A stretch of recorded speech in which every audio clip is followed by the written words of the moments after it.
कौन सी ऐसी महिला है जो आपकी खुशी, सुख, चैन, शांति, पैसा सब कुछ छीन सकती है। उसके मैं कुछ जर्नल से लक्षण बताने जा रहा हूं। बहुत से वीडियो में मैंने बहुत सारी बातें बताई हैं, लेकिन फिर भी कुछ जर्नल से लक्षण हैं जिनको पहचान करके आप अपने जीवन के पैसे को भी बचा सकते हैं, खुशी को भी बचा सकते हैं और आनंद से रह भी सकते हैं।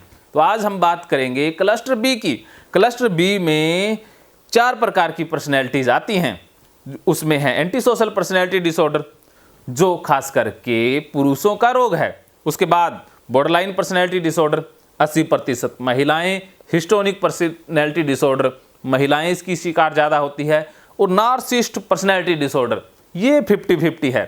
तो मैं कॉमन सा ये वीडियो बना रहा हूँ कि आप ऐसी महिलाओं को पहचान लें जो आपकी ज़िंदगी को नरक बना सकती हैं, झंड बना सकती हैं। तो फिजिकली अपीयरेंस की मैं बात करूंगा। मैं आज इस वीडियो में क्राइटेरिया की बात नहीं करूंगा, क्योंकि पिछले वीडियो में मैंने क्राइटेरिया की बात कर ली है। आज मैं दिखावे से, पहनावे से बात करूंगा कि कैसे किसी का पहनावा देख करके, उसका दिखावा देख करके आप पहचान पाओ कि इस महिला से दूर रहने में ही भलाई है। तो सबसे पहले बीपीडी की बात कर लेते हैं।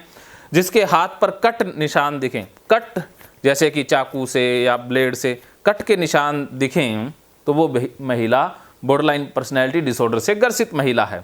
या किसी के बाजुओं पर या कई बार थाइज पर कट होते हैं, वो तो आप देख नहीं सकते, लेकिन बाजुओं पर जो कट होते हैं वो आसानी से देखे जा सकते हैं। और किसी के यहाँ टैटू देखें, टैटू होते हैं बहुत सारे, टैटू देखें, गले पर टैटू देखें, तो समझ जाइएगा कि वो क्लस्टर बी वाली है।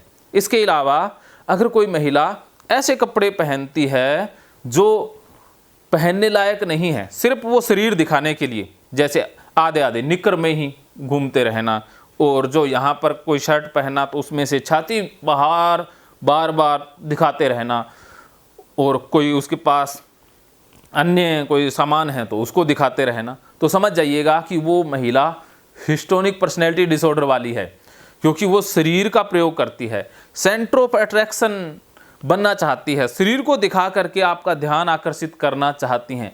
तो शरीर कैसे पुरुषों को आकर्षित करता है? शरीर का जो अहम अंग है, महिला के शरीर का अहम अंग है वो है छाती।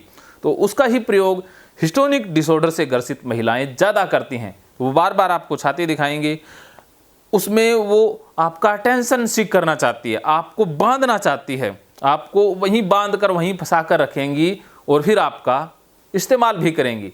तो जब कोई महिला ऐसा करती हुई पाई जाती है, कई बार अनकॉन्शियसली हो जाता है, वो बात अलग है, लेकिन ये महिलाएं पर्सनैलिटी डिसऑर्डर की शिकार हैं इसलिए करती हैं, और ये बार बार करती हैं, एक बार नहीं बार बार इनके द्वारा ऐसा किया जाता है।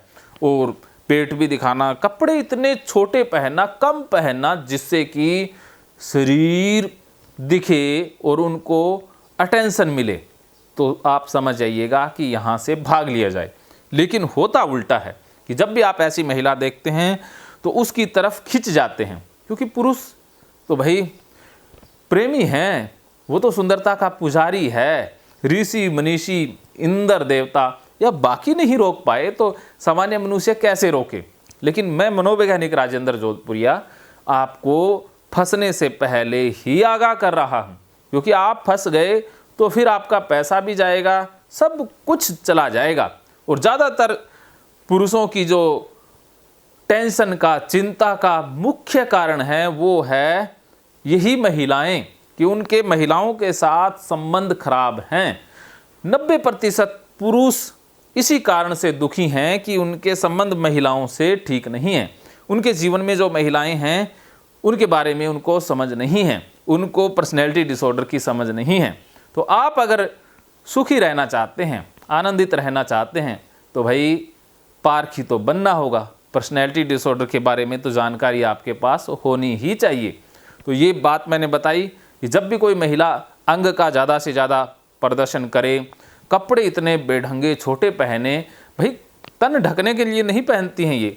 जैसे एक सही महिला है वो पूरे कपड़े पहनेगी, सूट पहनना या जो भी उसे अच्छा लगता है, कंफर्टेबल कपड़े पहनेगी, उसमें शरीर का कोई भी अंग बेहुदा तरीके से बाहर नहीं दिखाई देगा।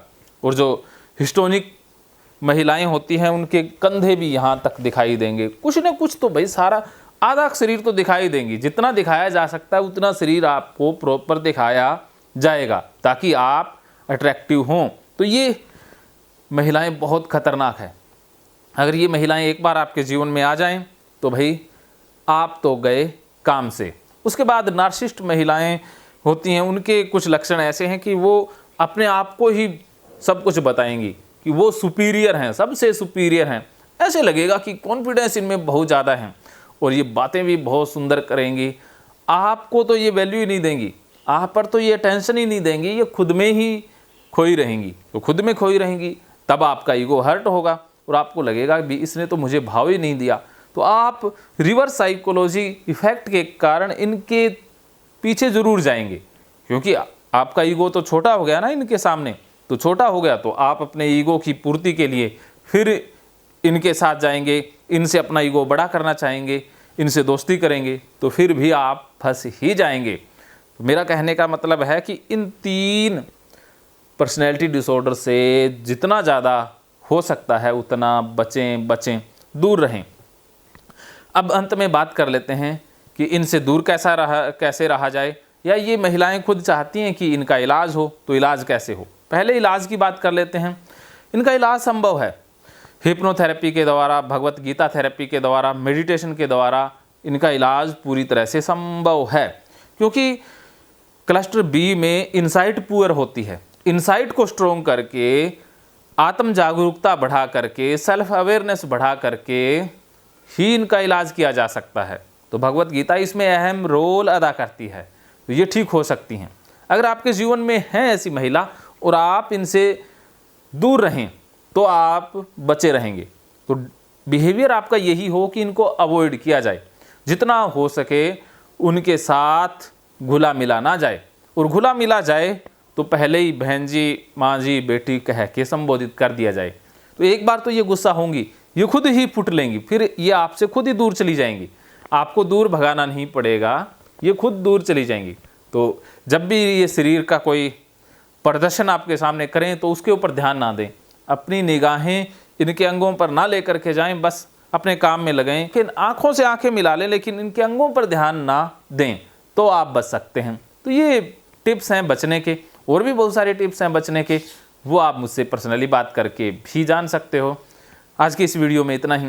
ये जानकारी आपको कैसी लगी? हो सकता है कि आपके लिए नई जानकारी हो और कुछ बातें आपको हैरानी में डाल भी रही होंगी, तो आप फिर भी मुझसे बात कर सकते हो, अपनी हैरानी को शांत कर सकते हो, जिज्ञासा को शांत कर सकते हो।